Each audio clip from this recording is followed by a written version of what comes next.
Hello and welcome to another episode of When in Vietnam.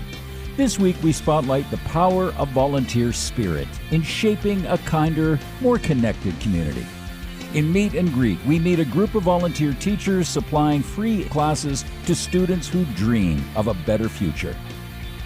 In Local Buzz, we journey into Lucky Shelter, where rescuers dedicate their days and nights to rescuing cats from the streets and finding them forever homes. But first, let's meet our host.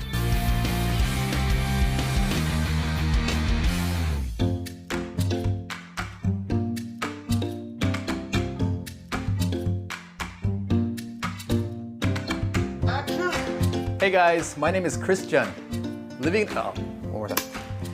Hey guys, my name is Christian. Born and raised in Los Angeles, now living it up in Ho Chi Minh City. Normally, you would see me like this, with a microphone, interviewing people about how much they love Vietnam.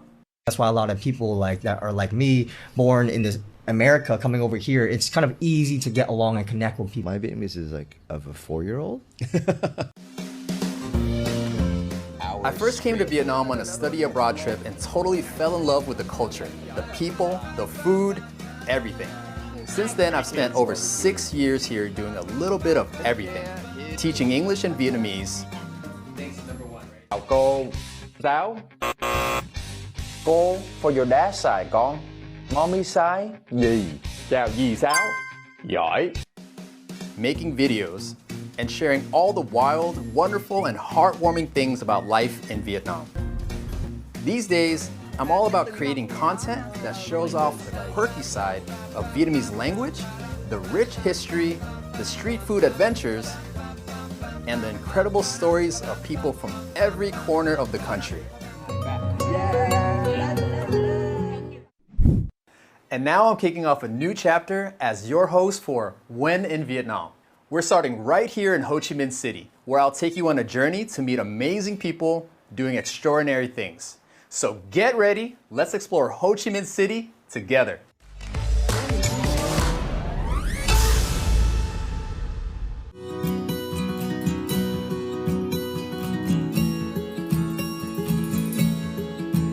Hello. Lâu quá. Khỏe không? Nay là dạy mấy lớp nha. Hôm nay là sẵn sàng dạy. Mấy này ổn hả? Ổn. Tháng sau rồi. Thấy không? Nhìn rất khỏe. Để chơi vô cắt xe cái này nha. Ok, vô.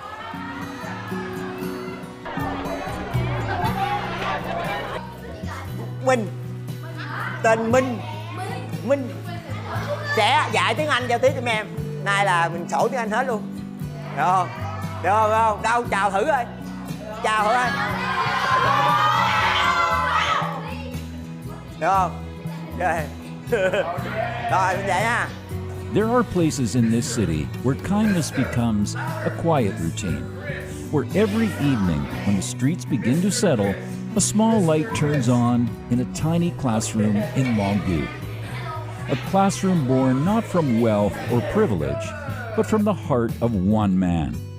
On January 9th, 2010, with only a modest income as a security officer and a factory worker, Chan Lam Thang opened a free class for children who had nowhere else to learn. Lớp học mình thì lúc đầu mới mở á, thì mình nói là chỉ dạy có 1 tiếng thôi, là từ 18 giờ tới 19 giờ. Xong cái sau này ngắn quá, vô mình tập hợp hết 15-20 phút rồi, ít quá không được, thôi tăng lên 1 tiếng rưỡi, 18 giờ tới 19:30. Đấy, sau này dạy viết cũng ít quá. Thế là bây giờ là dạy từ 20 giờ tới từ 18 giờ tới 20 giờ 30. Ngày nào mà chương trình không kịp thì học tới chừng nào thuộc thôi, làm bài được thôi. For 15 years, this free class has become a second home for hundreds of children. By day, they help their families earn extra income or take care of their siblings. But at night, they return here to learn, to dream, to belong. And Thang has never turned anyone away. Children with autism, hyperactivity, or learning disabilities all find a place here. A place where patience sits at the same table as hope. He even adapts his teaching hours to suit the children's needs. Ở đây có trường tiểu học Long Bình, Gần đây thì mình được trường được công nhận là lớp phổ cập ban đêm của trường á. Thì mình chỉ dạy toán với tiếng Việt thôi, nhưng mà mình sẽ bám sát theo trường á, theo đề cương của sở giáo dục hoặc là phòng giáo dục gì á, mình coi năm nay có đổi mới hay không, hay dạy chương trình gì, ở trường dạy chương trình gì. Mình tại vì một năm học xong á là mình sẽ về trường xin đề thi để coi đánh giá năng lực của mình dạy mấy em nó tiếp thu thế nào á. Unlike traditional classrooms, the students here do not share the same age or the same starting point. Some children even began year one at the age of 12, and today they are reaching year 3, proving that learning can begin at any moment in life. Năm 12 tuổi cũng bắt đầu học viết ở đây. Ban ngày là con đi phụ quán, rồi phụ ông bà. Sau đó là đi kiểu chăm sóc bà con, là ngày nào con cũng đi học. Đến trường con vui. Con vui vì được gặp bạn bè, thầy cô với lại anh chị ở đây. Trường chính thì học nhiều môn hơn. Ở đây thì mình học về chuyên 2 môn thôi, nên là không có áp lực nhiều. Thường là phụ bài thì phụ cũng không nhiều, có thời gian nghỉ, xong rồi chiều học được. Tang is not the only teacher here. Over the years, many university students have become true companions in sustaining the Longview Free Classroom. Every evening, these young volunteers arrive with their energy and warmth, teaching reading, writing, and maths. They also bring small activities for the children, from games to coloring and simple crafts, filling the room with laughter that helps the kids forget the hardship of their days. However, the volunteers are not only giving, they are also receiving something precious in return.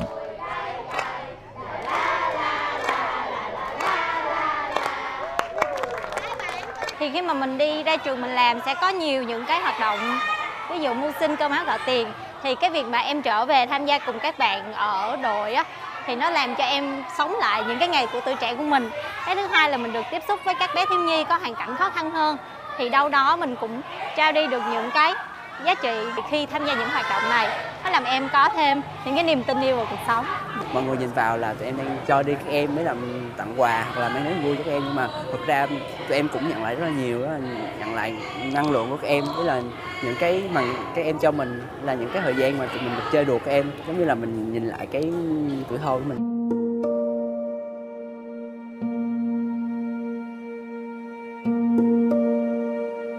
Cảm thấy rất là vui, cảm thấy mình đóng góp được một chút công sức nhỏ giúp các em có thêm con chữ, giúp các em có cơ hội đổi đời. Cũng có lúc mình cũng cảm thấy là mệt, nhưng mà xin anh Thắng nghỉ được chừng 2 ngày là cảm thấy là nhớ các em, cảm thấy là tới chiều rồi tới là mình cứ muốn dắt xe ra ngoài chạy xuống lớp học cơ.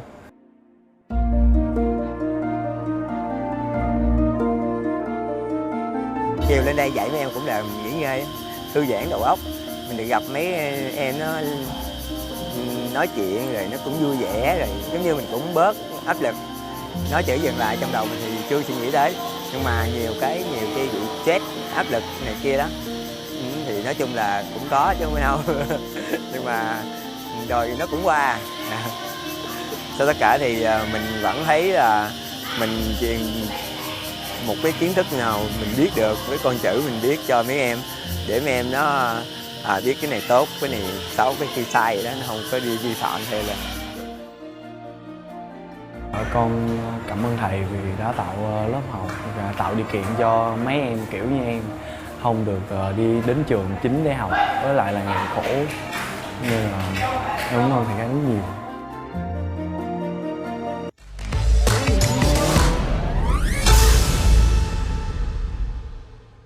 Rụng lông so much.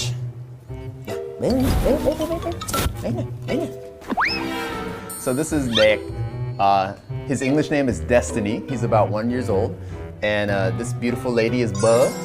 So there are 2 cats that I've adopted here in Ho Chi Minh City. And they're already a handful because they eat so much, as you can see. But can you imagine taking care of 200 adopted cats? Let's go find out. As in many fast-growing cities around the world, abandoned and mistreated animals struggle to survive on the streets. In the middle of that reality, one small organization has built a community of care. It's called Lucky Shelter. Today, Chris meets Andy, one of the co-founders, to see how a shared love for animals has turned a simple idea into a rescue operation in Ho Chi Minh City. We've been running for about 5 or 6 years now. Wow. And total, between all the shelters, we have about 300 cats and a dozen dogs. Total of all 3? Yeah. Wow. But there's about, get ready to get furry. It's a lot of kitties.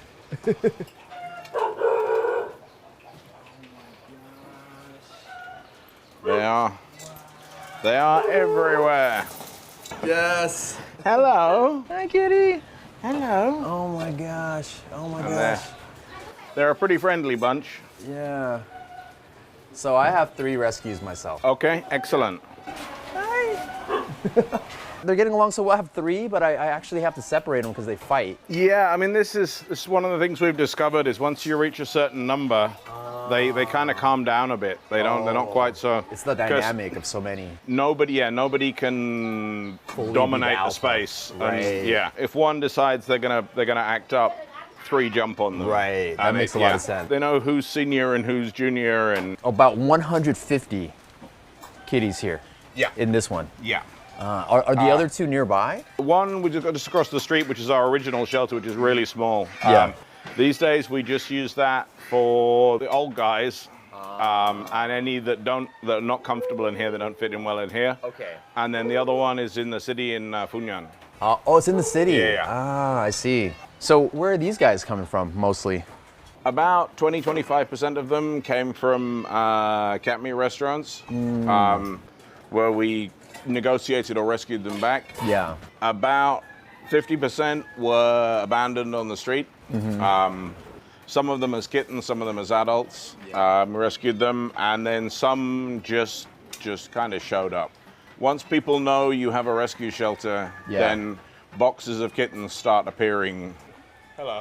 But Lucky Shelter did not begin as a structured organization. It began as a moment. Saying something about it, you know? Kiểu như là trời định luôn á. Thì nhà ba mẹ của mình là ở Hóc Môn, khu vực gọi là ngoại thành. Thì hôm đấy đi về nhà thì hai bên đường á, có mấy cái quán mà mọi người biết á, là quán Tiểu Hổ. Thì tự nhiên hôm đấy không biết sao nữa là cứ dừng lại thôi, dừng lại xong rồi hôm đó cứu khoảng 14 bé. Đưa về nhà mà trong khi là chưa có chuẩn bị chuồng, không có một cái gì hết á. Lúc đó là mình vẫn đang làm văn phòng á, làm hành chính 8 tiếng một ngày ngồi trên văn phòng. Cứu 14 bé đó xong mình cũng vất vả, tại vì vừa đi làm vừa hỗ trợ các bé nữa. Nhưng mà nói thì nói chứ mấy bé tính ra là quan trọng hơn. Xây dựng từ cái chuồng nhỏ đó chắc khoảng là 5 m², xong rồi bây giờ thành một cái trạm khoảng 80-100 m². Here, every cat has a different story, but all of them arrive with the same need: safety. Running a rescue operation of this scale is not easy. Yet what keeps Lucky Shelter going is simple: the belief that every life, no matter how small, deserves protection. Ăn sang quá luôn á, mèo nhà con thì chỉ có ăn hạt thôi à. Nói đúng ra 4 giờ là bắt đầu, 4 rưỡi là cô dậy rồi, thức rồi. Thì làm cho bé là sáng dọn, vừa cho ăn xong mình vừa dọn vừa cho ăn. 11 giờ là xong hết, là mấy bé ngủ tới 3 giờ. Nắng là mấy bé ngủ hết nha. Qua ngó là không có thức đâu. 4 rưỡi bắt đầu cho ăn. Đó là cái chu kỳ tôi nói là như vậy. We always say serotonin overload. When we see so many cute kitties, I'm like, it's just the happy chemicals are just running. And I'm feeling just like, earlier I was tired. And then coming in here, I feel so energized seeing all these babies in here. I have 3 cats myself. They're all rescues. So this is an extra special experience for me. And they're so sweet, and just hearing about the work that's being done here I'm so inspired. Across Ho Chi Minh City, animal rescue groups are working side by side to protect vulnerable cats. Other rescue centers, such as ARC, collaborate with Lucky Shelter when a situation is too urgent or complex, showing that compassion grows stronger when communities unite. Blue, by the way, from ARC. So some of the other charities like ARC and 1 or 2 of the others, Rad 7, 1 or 2 of the others in town, they don't have a physical location. Yeah. So when they get really stuck, Yeah. we've got backup for Okay, so there's a network throughout like Ho Chi Minh City. Yeah, we try and, to like, we try to nearby work together places. as much as we can. And one thing that we try to do with Lucky is because it's me and Chang and her mum. Yeah. Is act as the bridge between the Vietnamese rescues and the foreign rescues. Because the foreign rescue groups tend to be quite good at the fundraising side of things. Yeah. But they haven't got the long-term staff and they haven't got the facilities. Right. Whereas the Vietnamese people, like, we've got the shelter here. You've also got people like Saigon Time or Cat Station, or they've got the space and they've got the young, keen Vietnamese that want to help. That's a beautiful partnership because it's like different spectrums of abilities and resources. Absolutely. And one very good thing these guys are doing is the TNR. Yeah, we're focusing on doing TNR project around the city. But since we don't have a physical shelter, we're trying to organize so that we organize volunteers to capture the cats and then bring them to clinics and then nurture them and then let them there to recover and then we'll release them out. Wow. Back again. So that it reduces the amount of stray cats on the streets. Yeah. Right. Yeah. Can you tell me about how that works? So you have like a day where all the volunteers go out? Usually we have volunteers contacting us about a location for our possible TNRs. Usually those are like residential building where they have like stray cats running around, like in campus, for example. Yeah. Then we'll be organizing the traps and then we'll organize the resource to send it to them. And then they will be doing the TNR and we organize also on the clinical part so that they know where to bring the cats after they capture the cat. Right. The shelters like this, we can deal with the problem today, but we also need to think about the problem tomorrow. Awareness campaigns in the schools or the trap neuter release stuff that ARC are doing, that kind of thing, is really important as well. You know, you got to have both. Something to make sure that next year we don't just have the same problem again. Right. You know, we're lucky if we get 5 or 10 a year adopted. Yeah. And there's 300 of them. Right. So, you know, at that rate, it would, even if we took in no more new cats, it would take 10 years to get everyone adopted. Yeah.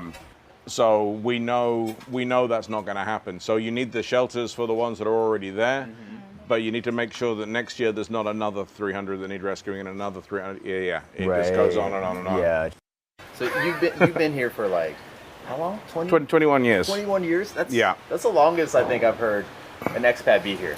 I was curious if you've seen sort of like the culture surrounding like rescues and pets and things like that. It's changing a lot, yeah, especially in the city. What's interesting is that just about everybody that I know that's involved with Vietnamese that I know that's involved with rescuing is either over 80 or under 35. But the younger generation are very much involved. They're a lot more aware. Yeah. But seeing the internal change, it's positive. That's, oh my God. When you invite an animal into your home, they become part of your family. Yeah. You know, now they're as much a part of your family as your children or your parents or your uncles or your aunts. And that emotional attachment is the same in Vietnamese culture as anywhere else. Absolutely, yeah. In a city of millions, it's easy for vulnerable animals to go unseen. But thanks to groups like Lucky Shelter, kindness continues to find its way to those who need it most.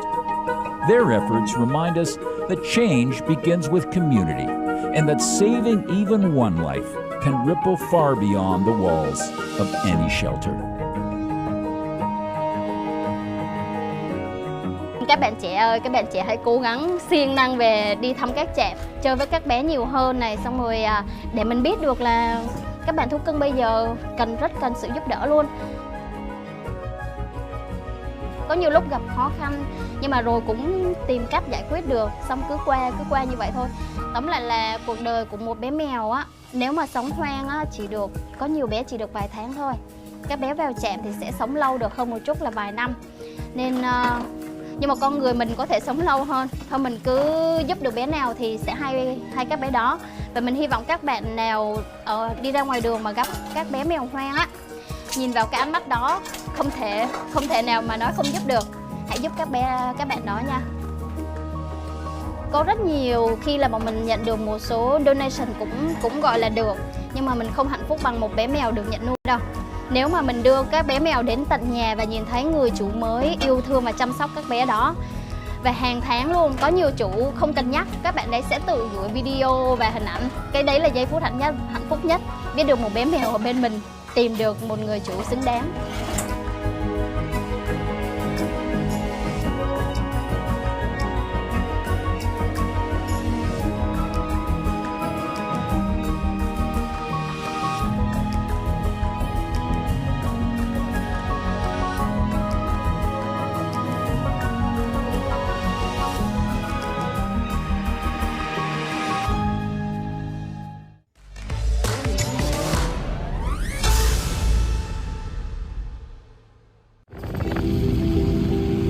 And today's episode follows closely the work of our host, Chris. What many people may not know is that alongside creating content, Chris has built a growing charity project here in Vietnam.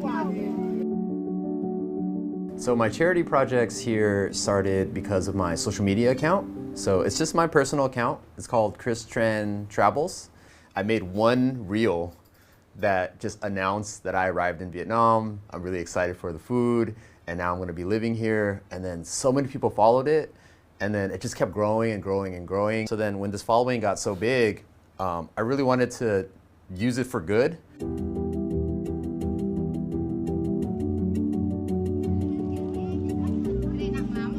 We went out to support the flood-affected communities last year, actually, after Yagi. And that trip was also very, very successful in terms of fundraising because we raised a lot more than we thought we would. Yeah, the aunties are here, town people are here to get seen, and we're going to hand out donations and also the medical care packages for people.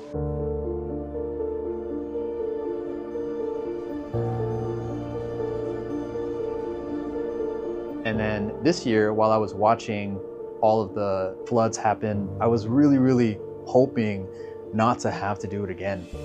But over time, seeing it get worse and worse and worse, and then I connected with my friend who helped me organize the efforts last year with Yagi. The success of the fundraising this time around in 2025 just blew me away. Within a day, we were able to fundraise around $10,000, and it just kept going and going and going. To this point right now, our efforts are not done yet.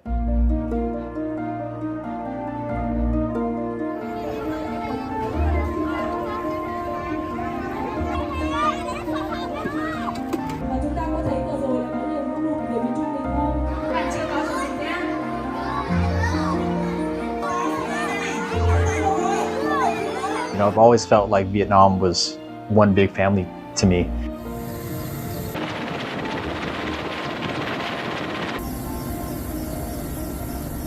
I think my biggest takeaway, what I learned from seeing Vietnamese people come together during these times of hardship, is that they do it so easily. And what I mean by that is they will just stop what they're doing, go out there. They don't need to know who it is, you know. They will put themselves in harm's way to help their community. And it's not just people in that community, right? It's across the country.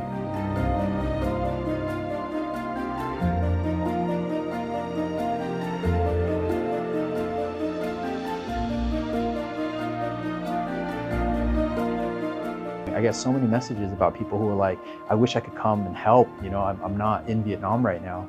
So it's just this collective feeling of like showing up for each other that is so powerful. Kindness is such a deep part of Vietnamese culture. And for me, coming from the US, living in the US, and now living in Vietnam and hearing terms like taking care of bà con, right? Taking care of đồng bào, right? These are terms that I didn't use when I was a kid. And these terms have so much meaning to me now because it's like taking care of, you know, your family, right? Wherever that might be, you know, whatever province that might be, the Vietnamese family comes together.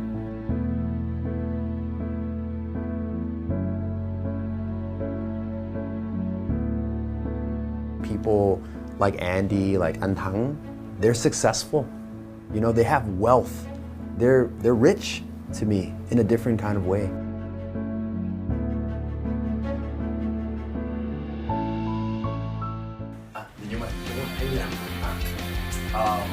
And that brings us to the end of today's episode of When in Vietnam.